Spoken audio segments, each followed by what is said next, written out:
you for the next 1 hour. Those of you who are new to this program, new to the city even, it may be new because we've sent this show out to you. This is Little Rock's version of Black Talk Radio. But you don't get enough of it. That's right. There's certainly not enough Black Talk Radio on these airways. A lot of talk radio, but very little Black Talk Radio. This is a slice of it right here on KABF. We are the community radio station, 100,000 watts as we go throughout the state. And we also can be picked up on the internet, on the World Wide Web at kabf.org. Go there, hit listen live, and you can get us there as well. Man, there's certainly not enough Black Talk Radio because it's funny because during the week, things happen and I have stuff on my mind that I would like to get out to you, and I gotta wait till Sunday. Then by the time Sunday comes, Tuesday has hit and something else has happened. Then Wednesday hit and then something else happens. And by the time Sunday gets here, I'm like, I got so much that I want to get to, but I can't. I bet you feel the same way. So we are desperately looking for Black ownership of radio so we can get at least 6 days a week on these airways. There's so much happening in our community and in our world that we really do need to discuss things every day, like the other people get a chance to. You see, I'm being nice this morning, that the other people. I mean, really, they do it. I've often said in this city, in Little Rock totally controls the airwaves. I mean, the white citizens totally control the airwaves in this city. And I've said before that they act, it's as if there are no Black folk here. We're not represented on the airwaves. Our opinions are not, I mean, it is. For somebody like me, and I'm Black Wayne, it's really hard being here and just being overlooked like we are overlooked here. I'm talking Little Rock in particular. And we seem to be okay with it. You know, we get along with it. We're not on the radio any place. All during the week, we can't find us. Of course, with KBF being the exception, the community radio station. Without this community radio station, boy, it would be a shutout. Nothing but white people's opinion, all up and down the airways. And you wonder why we act like we act. Well, you're being fed nothing but the opinions of others, the opinions of people who don't have your best interests in mind. And that shapes, and that's what this is. This is an opinion-shaping program. My goal and the idea here is to shape your opinion along the lines of the opinions that I share, because I think I'm right. Matter of fact, I know I'm right. We have to think a lot more like Brother Wayne thinks on the issues and on what direction we should be moving in. So that's what this is. Black Talk, we've been doing it for 20 years now, hoping to get the opinions of our community and others to share the logical positions that we take. And most importantly, we give you the opportunity to share your views as well. You got a lot I know you need to talk about and you want to talk about, and you got a lot that's on your mind that you want to share and discuss or chop up, like we say. And this is the one Sunday that you get a chance to do it, right here on KBF, the community radio station. And if you happen to be riding through our city and you're hearing me and you would like to participate, you can. Here is the phone number for you. 501-433-0088. Write that down so that you'll have it, because you never know when you're just going to have to respond to something that's being said on these airways. 501-433-0088. Sometimes I get involved in the conversation and I forget to put the number out there. So write it down so you'll have it. Okay? That's the best way to do it, I think. So, let me see, what's more pressing in my mind right now? I know we wanted to talk. We didn't get a chance to talk about the superintendent having to resign on the heels of our education conversation. We were talking about education last week, and I really did put something out there last week that requires a bit more conversation about. For those of you who don't know and haven't, one of the greatest books ever penned, one of, you hear me right, was the book by Amos Wilson called The Blueprint for Black Power. And I had this thought this week as well, y'all. I'm a part of the generation that, in my opinion, was the first to drop the baton. Those of us who are in we're 50-ish, okay? We're 50-ish. We came on the heels. We were teenagers at the end of the 60s, at the civil rights, the end of the civil rights the so-called civil rights struggle. When, after Dr. King was assassinated and we hit the 70s, and the Nixon administration was responsible really for the affirmative action piece.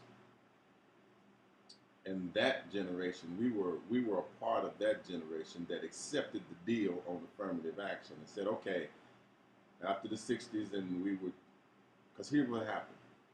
The civil rights movement morphed or developed into the Black Power movement. It was a natural transition, because after you get to the point where you can be recognized as a citizen, now you need some power. Now you need the ability to chart your own destiny. And so that's why the great Stokely Carmichael, Kwame Ture penned that phrase, Black Power. And it made sense to all of us at that time. And then we started moving toward the acquisition of power. But the forces that saw that as a problem and saw that as a real threat to their power, because that's what happens. What Frederick Douglass tells us, power concedes nothing without a demand and the ability to back up that demand. Well, those forces who saw that that was a threat to us,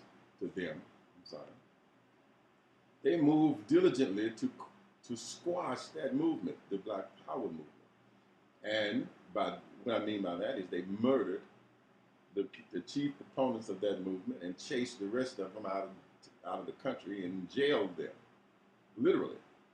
This is what the benefit of history tells us. We can go back and we can read and we can find out and see what happened. Well, the Black Power movement got totally destroyed, and it should have been picked up by my generation. But we didn't. We left it lying there, and we decided to go ahead on and go for the affirmative action. We decided to go for the jobs. See what Ms. Rose had to say. Ms. Rose got the wrong number. Go ahead on and ask and see what Ms. Rose. That's Pine Bluff, right? Maybe we're not coming strong in Pine Bluff. You didn't answer. But Ms. Rose lets us know if she's not picking us up in Pine Bluff. Maybe she's got the wrong number. 433-0088. Hopefully we are transmitting in Pine Bluff. I needed you to answer to see what Ms. Rose had to say. And but anyway, my generation, the 50-ish young people, we're in our mid-50s now.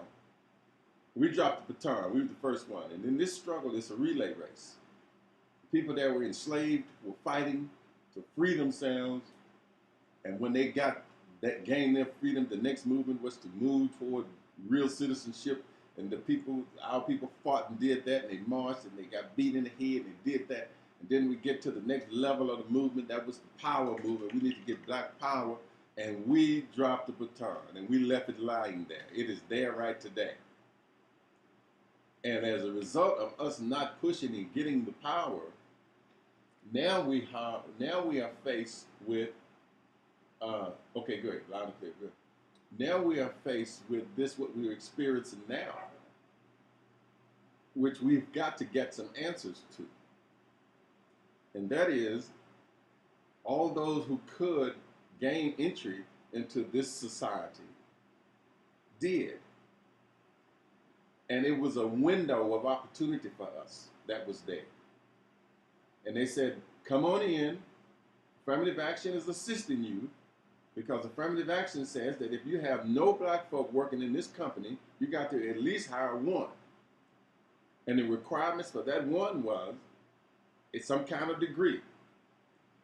And so we all made sure we got our degrees and we rushed out and we said, okay, now you got to bring us in. And that was the creation of the middle class in Black America. We got jobs at the insurance companies. We got jobs at the fire department. We got jobs in the police academies. We got those jobs as a result of affirmative action. But we left the power movement on the floor. We dropped the baton on getting power, which means establishing our own institutions, which means making sure that the economy was flourishing in our community, where we wouldn't be totally dependent on others for our livelihood. Well, we dropped that completely. And now we're faced with the consequences of us not getting power, not making sure that we were independent, which is what God demands of us right now. And this is why what is happening to us consequently. And so now all those opportunities have been absorbed and we're locked away. We got our jobs and we locked away. But then those of us who didn't get the diplomas, didn't get the degrees, and didn't get the skill level, and didn't get the learning and that comes with it, well, then they now are locked out. And they don't have the wherewithal because they don't have the jobs. And so you've got something that's been created in our community, in the poor communities, of course, is the underground economy, which is causing extreme policing in these neighborhoods. The one thing that sticks out to me, and I want to get your opinion, I want to open up the lines in a second. I want to get your opinion on the latest police misconduct, the latest police killing of an unarmed black person. The situation that exists now, and the thing that stood out to me as I saw this is, man, the black community that they said this latest brother that got killed with a broken back in Baltimore, they say they stopped him because he was running in a high crime neighborhood. And you know what a high crime neighborhood is, right? That's code language for a black neighborhood or a poor neighborhood or an unemployed neighborhood.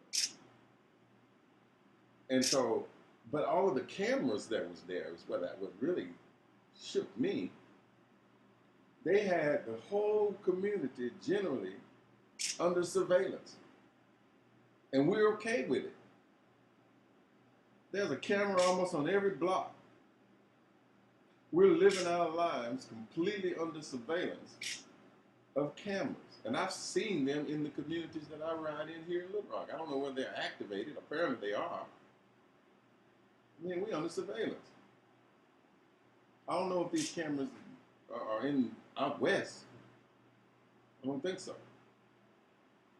But see, that's part of what we call for when they allow for the deterioration of our communities. They allow for the joblessness to take place, and then the underground economy flourishes, and then those good people who are in those communities are concerned about the crime, and they say, well, we want to do something about the crime. And they say, well, we could put cameras in the neighborhood. At the time, it sounded like a great idea to you. So you let it happen. And then they go overboard, and they got cameras on every freaking block, and you have absolutely no privacy in America any longer. Everything is being recorded. And we've asked for this. Simply by being naive to what is taking place. But anyway, my generation was the first to drop the baton. We left it lying there, and it's still lying there now. And unfortunately, no one has been willing to try to pick up the baton and go for power, and go for the power that is required for you to maintain communities that are decent and to maintain the development of your neighborhoods, and of course your schools start to fall off, become throwaway places.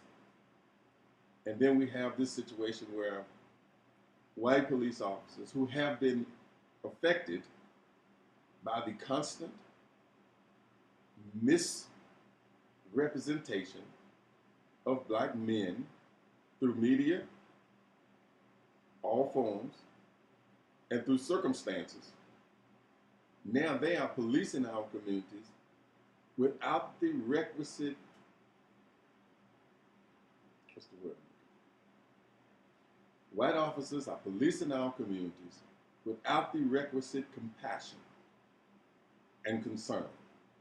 They are overreacting to problems that exist in these neighborhoods. Either they, what did Ice Cube say in the great film Boys in the Hood? Either they don't know, don't show, or don't care about what's going on in the hood. And that's why I have made it my stance to call for black police officers, the black communities. The white officers have got to go because they haven't received the kind of training that they would need in order to police in this black community. The one that has been left to rot on the vine. The one that everybody knows has an issue with unemployment. Let me tell you why. And I've had this argument with some of my colleagues. They say it's more than just money issue. Yes, it is. But you have to resolve the immediate needs of the human being before you can get the human being to start looking to develop their inward self. Food, shelter, and clothing is a basic need of the human being. And when that is being abrogated, when that is being shortened or straightened, then you cannot focus on the development stages of the human being. For example, white people who have money and can answer their food, shelter, and clothing needs start trying to find out about human development. They get into the ethereal.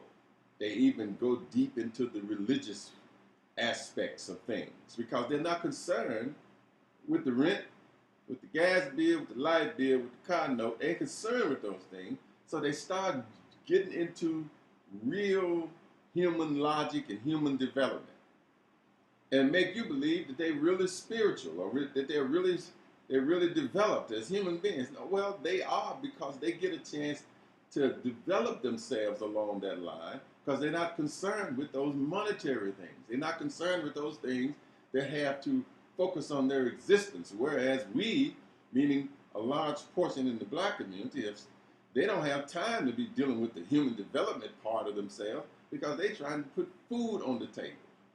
They're trying to pay for the basic necessities of life. And so until you get that challenge overcome, it's hard for you. It's hard for you, listen, I'm saying hard for you, not impossible, but it's hard for you to try and look toward human development. Okay? And so that's why I'm saying to you that, listen, these people know that our big problem is lack of employment and underemployment. They know this. And we know this. Is this my late guest? I ought to put y'all up for the next show, brother. I'll tell you. He's better than showed up on here at 8:54. I'm gonna go ahead and go with, but this is when y'all was supposed to be ending, and I was supposed to get into my next piece. I have guests for you this morning, brothers and sisters, but I'm trying to. Matter of fact, I want to get you all's opinion of what I've been saying. Have y'all been tuned in on the way in? Did y'all get tuned in? What I'm trying to get to is the reason why they are here, and I get that they are interested in entrepreneurism, yes, sir, in creating jobs opportunities, and so basically you all are understanding sort of my premise here. Right. Yes, sir.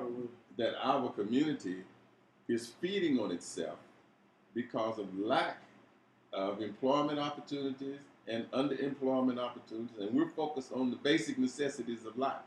Yes, sir. Food, shelter, and clothing. And before you can get those locked in, it's hard for you to develop anything. Right. Exactly. That's what we do. We teach financial education.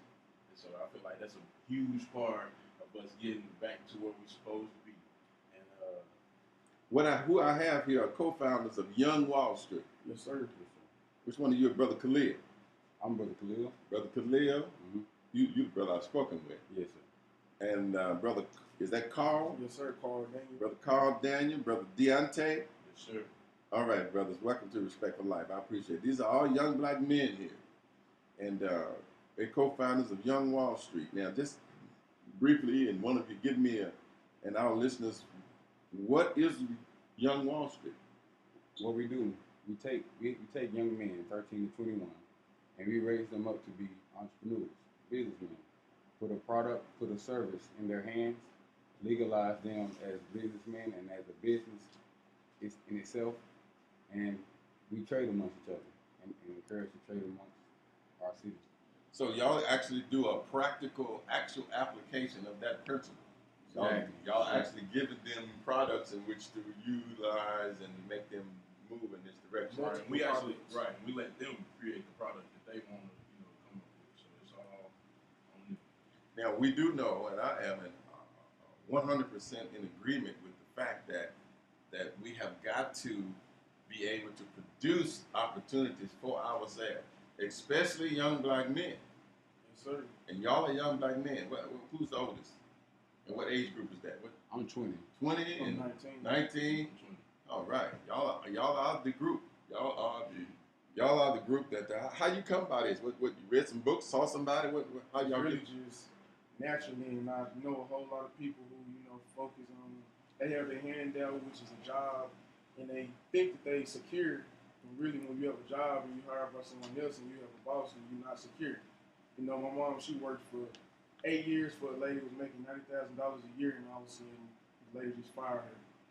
So, that's not secure at all. We need to get back secure. So you're seeing this. You're doing.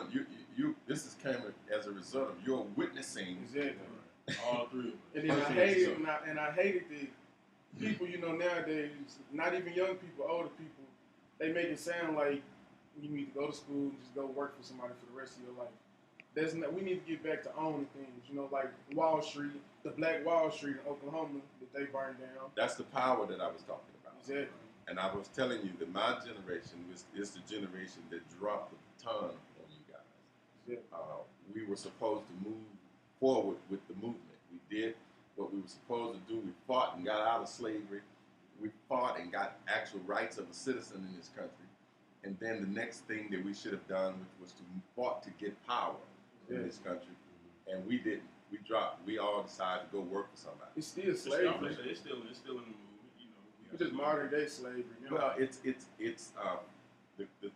status of freed slaves. Mm-hmm. Because we still have to be responsible for toting that bell and lifting that bar. Right. We're doing it for someone else. And your generation is the one that is witnessing the end. And that's what I said. Yes, I was getting to the point that the door closed on you guys. Yeah. As a matter of fact, y'all are young enough to where the door has been closed for a minute. Right. Right. And especially with young black men. Right. And one of the things that I'm pretty sure you all are aware of is that the image of young black men, I say that we lost the image war. They made young black men the source of everybody's fear. Exactly. Right. Regardless as to what you about.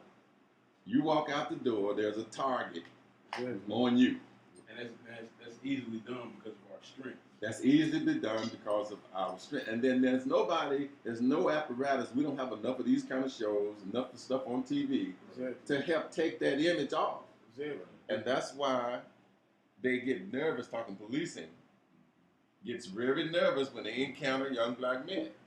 Because they see all of you as gang members, as thugs, as people who are going to do something to them. The world is taught to fear black men. The world is taught to fear black men. And so what you all have to do is what you're doing now. Exactly. You've got to come up with a way in order to save yourselves. Exactly. Right. Because I tell a lot of older people who tell me, boy, just go get a job and work. Don't be afraid to work. I'm not afraid to work, but I'm afraid to work for another person. That's one thing about it. Like, we are going to come to a time where I feel like it'll be 2040, 2015, it'll be another civil war. You get what I'm saying? It's times are changing. That's where we're headed, bro. Exactly. That's exactly where we're headed, because unless something changes, we're headed that way. Exactly. Because here's what's taking place, and I know we're talking, and we're generally here, but here's what's taking place, and I've dealt with this issue. What's happening with all of these police killings of black people, unarmed black people, is, see, the police represents the law in the country. Sure. And the people are beginning to have more and more disrespect for the law. Exactly. Mhm. How can you respect the law when they do what they do to us? And that is the fiber that holds a nation of laws together. Sir. And so when you say that a civil war is imminent, it certainly is. It's close. It's closer to 2050, probably. It's close. And so how do we prepare for that? Yes. This is what we tell our young men. How do we prepare for that? We tell them the issue, the problem, and now we give them the solution. If something like that was to happen, where are we going to get our food? And it's an economic condition, an economic solution, isn't it? I don't believe in the revolution if it's not economic. Absolutely. We teach our young men that if we need food, somebody in Wall Street can supply that food because he has a food business. If we need somebody to wash our clothes, somebody on Wall Street can wash your clothes. If you need your lawn cut, somebody can cut your lawn. You need your haircut. It's going to get to the point where there will be no reason for anybody in Young Wall Street or affiliated with Young Wall Street to go to Walmart. And people think that it's difficult to be a business person. This is the generation, y'all, I'm talking to them. This is the generation right here that already understands what we have to do. Right. Sir. But they don't have any support. They don't have any of the old heads coming to the table saying, how can I support you guys? Exactly. Exactly. You got one now. And that's why we're thankful to be here today. Right. Yes. Very thankful. I had a call. Somebody tried to get in for a question. So, first of all, you all are from the city. Are y'all from Little Rock? Yes, sir. No, sir, right. Absolutely. Little Rock, North Little Rock. Yeah. So our own young people are here, and they have concluded just by looking at what's happening in the culture, in the society, that we've got to do something for ourselves. Right. We've got to save ourselves, because all of us have decided that we're locked away because we are enslaved, like we just admitted to. We're in the status of freed slaves, and we can't help y'all because we're afraid to. Good morning. Thanks for holding. You got a question for Young Wall Street? Well, Hotel Los Angeles, brother. Hotel, Walaikum Salam. Well, I didn't break that one. Can y'all hear? I asked you two questions. With the advent of knowing from the historical perspective of our Black Wall Street, Mm-hmm. we were bombed out of existence because there was no military presence within our own neighborhood. Correct. Following that up, how do they address the weaknesses that you're pointing in? And secondly, the question as far as access to capital. Okay, we was gonna bring that up too. At least I was. The first question was, how do we do what now? What was the first part? How do we protect our homes? Because I don't want another bombing of Wall Street. I'm gonna ask them, let them address that question, but you know whose responsibility that is, don't you, brother? That's correct. That's our That's responsibility. our responsibility. That's what I'm talking about. Yeah. That's what I'm saying. How are they going to go about addressing some of them old soldiers? And the second one is our responsibility too. I'm gonna get to that too. That's true. Because we turn our dollar over. That's right. That's right. Thank you, brother, for the call. Best of being funny, man. Thank you, sir. Yeah, okay, go ahead, fellas. Y'all heard the question. Well, how do we protect ourselves? Was the question I thought it was. You can't protect yourself when you don't own nothing. You're vulnerable as long as you're owned. If the reason that young men are being shot down in the streets is because they have nowhere to go. Right.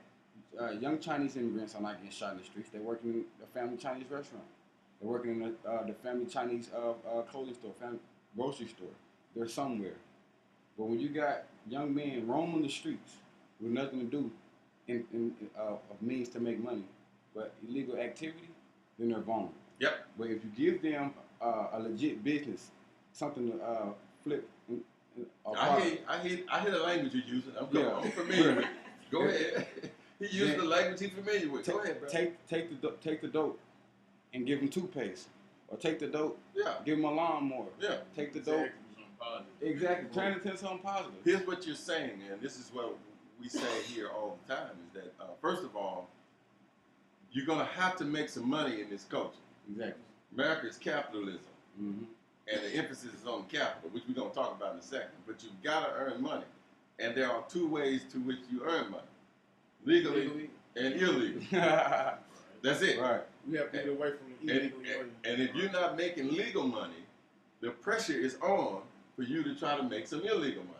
Right. And it is my supposition, it is my position that the forces, the powers that be who are interested in keeping and staying in power understand this dynamic. And they are purposefully keeping our community under and unemployed Exactly. so that we will do the illegal money way. That's what I call the underground How can economy. that make that easy to? And it makes it easy to happen, and it also makes police engagement in our communities the number one way in which they keep you under the gun. Exactly. Okay, just like for instance the latest episode of the young person in Baltimore who made eye contact with a police officer and took out the runner. That's why they chose to go after him, simply because he started running. Exactly. Yeah, That's they the didn't. fear. They didn't see any open air drug trafficking. They didn't see him with a weapon. His crime was he ran from the officers in a quote high crime neighborhood. So what they know is that the likelihood of this young person in this neighborhood doing something illegal is very high. Exactly. And so therefore, when they come into our neighborhoods, that's what they do because they understand the dynamic. They know that this is probably an unemployed young person. This is probably a person who is going to be participating in some kind of illegal activity. And so my job then is to go in there and literally bust them. Exactly. And then have those encounters escalate and turn into what we end up having happen. That's why I call for black officers for black communities. Not that they're not going to come in and do something similar, but at least when black officers do it, it don't become a racial issue. I seen a video of Swedish police officers. It was two black men fighting on the train, and Swedish police officers they don't deal with the racial inequality as much as we do. Yes, sir. So I mean they broke two guys up and sat them down asking questions. I mean there was nothing racial. I mean they were very polite. Just as police officers are supposed to be. And see, and because these white officers are not prepared to deal with us, first of all, they're afraid of you. Exactly. And they are very afraid, and they want to make sure they get home to their family. This is what they say, and that's a legitimate point. But they are police officers. They are trained to use those weapons, and they are the only ones who have weapons legitimately supposed to in our communities. And so when they come in, when these white officers are coming in, and this is not even addressing those white officers who have hatred for us, who have animus toward us and our own police forces. Exactly. I'm talking about just the average white officer. They still have the same mentality of, I want to make it home too. And they overreact. And because they overreact and they are equipped to use deadly force, that disqualifies them from policing us. And I'm saying we're going to get there sooner or later. Right now, nobody wants to hear me. But I'm saying that that's what eventually we're going to have. Yes, sir. Yeah, one thing I get, there's a lot of black officers too, but I don't want to blame it right on the white people because a lot of our own people are doing harm to us. That's true. But my point that's is, the problem. That's the we first have to take control ourselves. absolutely. That's the main problem out here. It's too many people. It's black people against black people. Black people, we all got to come together first as a whole, and after that, everything will come together. But see, what happens though is that what you're describing is a natural phenomenon because people tend to feed on themselves when their existence is threatened and straitened. And so we live among ourselves, and therefore that's where the issues are among ourselves. And like I said earlier, when you're having problems with meeting your basic needs, it's hard for you to develop the human being. Mm-hmm. It's hard to get to the point where you love your neighbor as you love yourself when you're hungry. I see so much bad going around. So that's a natural thing that's taking place that could be resolved with us resolving that which you all are promoting. Exactly. Good morning, thanks for holding, and welcome to Respect for Life. Hotel, brother, man. Hotel, brother. How you doing? Good, sir. Yes, sir. Yes, sir. Brother 3, July 8, 1998, Monroe, Louisiana, I started my business because I got tired of working for the establishment. So brothers hang in there, and I have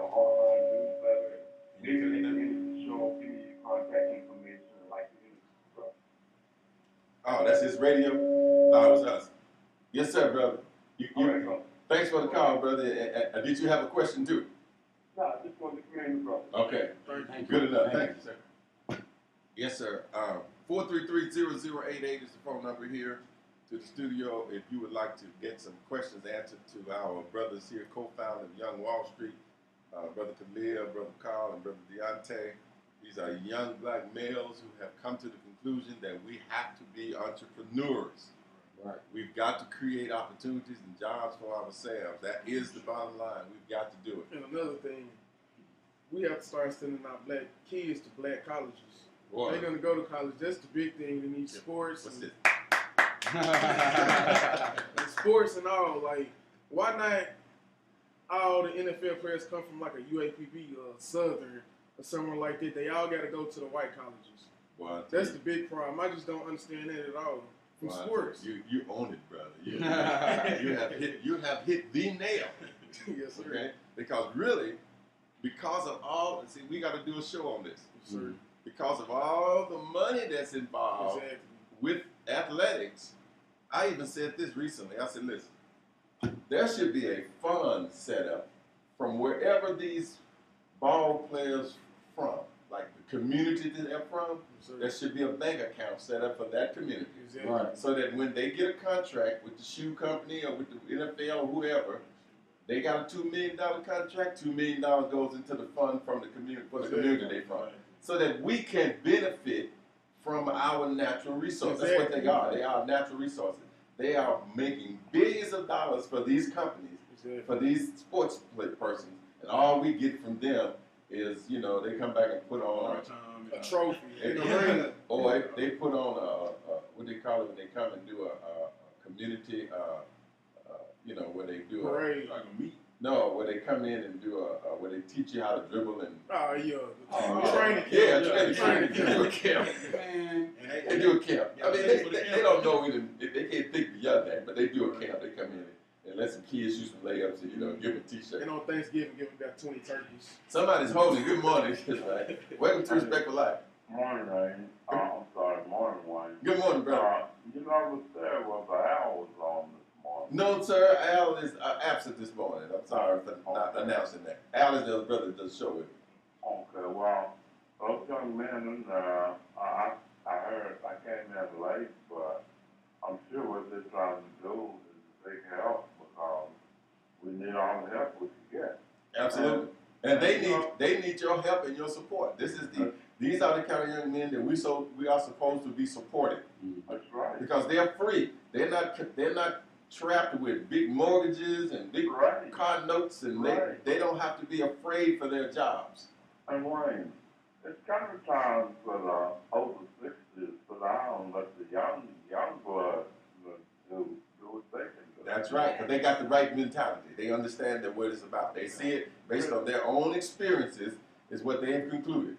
Yeah. Thank One last thing before I go. Uh-huh. You mentioned that when some, even the body, when it has no food in it, it eats on its own self. Yes. And you were talking about a city Mm-hmm. in desperation with no jobs, no support. That's right. Would eat on itself. And that's a good point. Absolutely. The body does do that. Thanks, brother, for the call. All right. That's how you start losing weight. and Body started eating on that extra fat that's right in there. You're right. It does that. And that's what our community is doing right now. It's feeding on itself. I want to touch on the education aspect of our community. Yes, sir. For a brief moment, I feel like the issue is that we're sending our children to go to college to be employed. That's And an not to be a old boss. paradigm. That's right, brother. It's an old You paradigm. know, there's nothing wrong with going to school for psychology, but if you're gonna go to school for psychology, don't tell me you're gonna go to school for psychology to work for someone. Tell me you're gonna go to school for psychology so you get your own clinic. Here's where I am right now. I'm promoting and have for the last 5 years been pushing for our community to get skilled in the trades. Right. Okay? We've got to get, especially the construction trades. Mm-hmm. We've got to get back to where we are craftsmen, Right. that we know how to build, okay? That we know how to do roofs and floors and concrete and cabinet making. We got to know how to build plumbing, electrician. That's what we've got to learn, because ultimately we're going to have to rebuild our own communities. Exactly. Because that's what the job's going to be. It should get to a point where, I'm not saying I want it to be like this, but if you can draw a line down the middle of the United States and we're over here and they're over there, Mhm. we should be okay, and we should not have to cross that line for anything. For anything. See, this is the generation that I work with right here. These are the ones I'm talking about right here. Good morning. Thanks for holding. Welcome to Respectful Life. Good morning, Hotel. Hotel. Long Lake. Walaikum salam. I like to, first of all, make sure that you get their contact information. Yes, sir. We're going to put their information out so they can get help from us old heads. Because I think that they will be perfect agents for MIB in the future. Mm-hmm. Also, I want to say to the, like you was mentioning earlier, the older class, this is the statement I tried to get across to Brother Dale Charles when I was saying about passing the baton to the younger generation. Mm-hmm. These individuals that we're listening to today actually are about change. They're agents for change. Change. The change That's what it is is. on the horizon today. And the statement that I always make when I ask black people what are they going to do, I'm asking them in reference to these young people. See, if we don't do nothing to aid and support the young people, they're going to continue to turn against the older people. That's right. So I want to commend and acknowledge and accept and support the individuals that are speaking today. And at the end of the day, this education system has to change. And it has to change so that these individuals can develop into the leaders and the providers and the performers in our community. And that being said, assalamu alaikum. Thank you, brother. Walaikum salam. Yeah, we're gonna get you guys phone numbers and out there, because we're gonna get you some support, because there are people who listen to this program who have been hearing me talk about y'all, that y'all was coming, and that actually God's doing this. He's producing a generation to gonna move us in the direction that we're supposed to be going in. That's all it is. You all are the busting up of the old paradigm. The old, like you all been mentioning, the old go to college and just get me a good job. Exactly. And see, and that's an okay paradigm if the jobs are available, but they're not there anymore. They're not very secure. And you got to do something different. Exactly. And what you've got to do now is what you all are proposing, and that is we've got to become entrepreneurs. We've got to become salesmen to ourselves, provide our own needs. I buy from you, you buy from him, he buys from you. It's empowerment. That's what you guys are talking about, and that's what we're going to end up doing. One other, how do you all get the young people that you all work with? Y'all recruit them off the street, friends and relatives? How do y'all get the young people that you all work with? All of those We recruit them as well. And they recruit each other. We provide recreation activity. We give them things that is attractive to them. We got about 30 members now. We have Roger Moore, Serious Young Brothers, who we were in his mentor organization when we were in middle school. So he still has his own group of kids. So basically, he has brought those kids, and we are now working together. So we already have a good foundation and a good amount of membership already. Absolutely, very good. The last caller he mentioned MIP. That is an organization that I'm a part of as well, and we've developed a curriculum for you young people to tell you all what's happening and then move you in the direction that you are presently doing.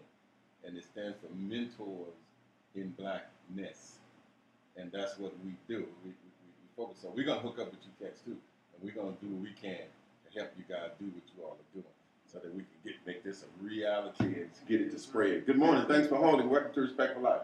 Good morning. Enjoying the program, and I'm enjoying the young man this morning. I'm awakened. I think that the spirit of entrepreneurship is being awakened in me. So Yes, sir. I like to keep in touch with them. I would also like to say to the people listening, the story on the news of a woman that went into a nail shop, and the people just totally mistreated her, and she continued to go there. And we have people people in our community to do now. So there's a spirit of slumber on our people where we get used to doing things the same old way. And we've got to wake up. And I think that's what y'all are doing this morning, waking the people up.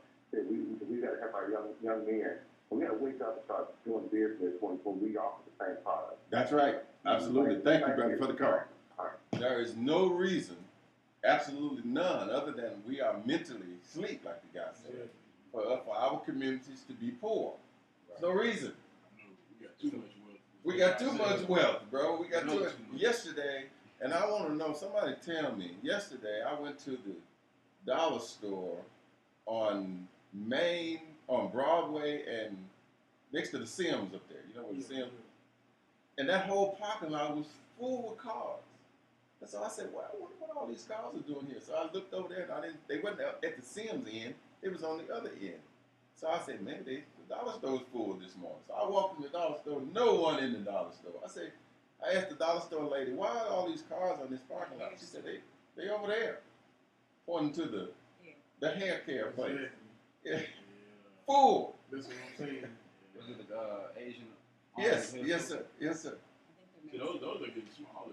I read so much on there because They're of Mexican. my natural. Which They're Mexican. oh, the Latino, and they selling black hair and black hair product. And you know, young girls now they'd rather buy hair than pay the bills. So you know, they make Oh. Yeah, they got to, bro. Listen. You made a point though earlier, and we're gonna have to have this conversation because really and truly, the athletic issue, us going to black colleges and universities. Do y'all know how many black colleges and universities there are? Nobody knows the answer to that question, so don't worry. There are over 100 black colleges and universities already up and established. See, we don't even have to play for it. We don't even have to start building. University of Arkansas. That's Why right. would you go there? Because if we were to make that shift that you all just mentioned, that would change everything. Because you know what would happen, right? All of the big television contracts, instead of showing Alabama and Arkansas game, UAPB. they'd be playing UAPB and Southern. Yeah. Because that's what the best athletes would be, that's what the best games would be. And so those schools then would get those big contracts, Exactly. and then they would be able to hire better and better instructors and professors. Exactly. And so then everything would grow and change as a result of that. Same thing would happen on every level if we just dealt with athletics alone. I'm not talking about all the other stuff. We was just at our meeting yesterday, and most of the guys we asked them, "What do you want to be when you grow up?" Athlete. NBA or That's NFL right. players. That's So right. that's the first place. That's the first way we get them. It's through the sports. And if we would literally develop a strategy to utilize that skill we got and make it pay off for us and our communities, Exactly. that would be, boy, that's it. See, y'all have it See- already. Y'all have the thought already. Right. So that means that it's circulating, and we're going to get to that point. I can see it going on. 433-0088 is the phone number here if you would like to get in. And for a question or two for our guest this morning, I got Young Wall Street in the house this morning. These are all young men in their 20s, and we're talking liberation is what we're talking. Good morning, and welcome to Respectful Life. Good morning. Good morning. Yeah. Okay. New York Hall. Wait, I wanted to ask, and good morning to the young men. Remember, She said she called from New York. Right, just in the car from New York, Jamaica. And then I said, working with some young people, a male, he's 21, and his girlfriend is 19. He's studying to do electrician. He doesn't know how to do anything, but I am teaching him. And they teach me, and I teach them, and we learn from each other. And I pay them. And they had me laughing, and I wanted to ask, one of the problems that I noticed is that when I pay them, they feel like I give them too much. And so over the years, I began to see people who go into business basically give their service away, and I would like to hear the young men address that. I'm going to hang up. Yes, ma'am. You said you want to say it again. I think they didn't get that last part. About giving business away. Okay. We discussed that very thing, and that's selling out pretty much, giving the business up. Once you make it or whatever, that's selling out. You know what I'm saying? We want to keep what we Yeah, have. you got to keep it. That's what we all do. All of us, most black corporations who blow up and get big and start making billions. They sell it, and then 20 years later, all of a sudden, they gain. Well, Wish they had it again. the reason for that is tied into what I opened the show about, is that we, after the civil rights movement, and it morphed into the Black Power movement. See, that's power. You have to get power next after you become a citizen. See, America is set up to where everybody is trying to make sure that they got power to chart their own destiny. And you can't chart your own destiny without power. And that's how you get power, is to maintain and own your own companies so that you can develop them and grow them and pass them down to the next generation and that kind of thing. But when you are interested simply in making money, and that's your goal, So then we like to think, we like to be thoughtful of our children. You know what I'm saying? We're thinking ahead. We can't sell it because we want something to give to our children. When we gone in the next Right. generation, 100 years, 200 years, 300 years down the line. That's how we're looking at it, not just for 10 years. let me get you guys to put numbers out for you for contact information. I want to be able to let persons in the listening audience to be able to contact you guys and help, because I think that what we should be interested in, you all, is helping them financially. They are entrepreneurs, and the access to capital is very important for entrepreneurs. So we want to be able to reach out to them. You can tell them good job, but we also need to reach out to them and support them financially. I would like to let everyone know who's listening that we have a Facebook page. Young Wall Street is the name of the Facebook page. Please feel free to go ahead and like it and stay tuned so you can keep up with what we're doing. And a contact number. You can call me, Khalil Campbell, at 501-773-9155.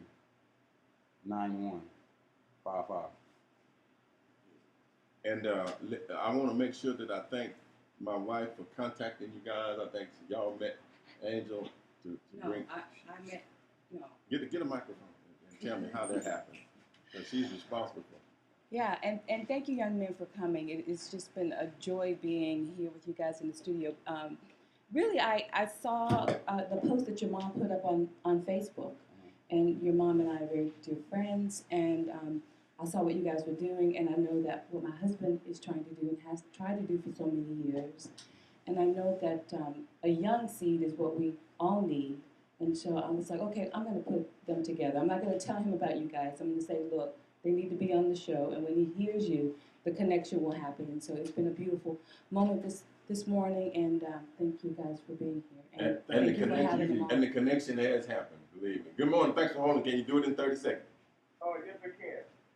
Wayne, I just want to let you know, all those cars in the parking lot yesterday, it was 2 busloads of black people that went to Oklahoma to the casino. That's what I was. Oh. That's it. We need those. Thank you, brother. Young Wall You're Street. welcome. Yes. Okay.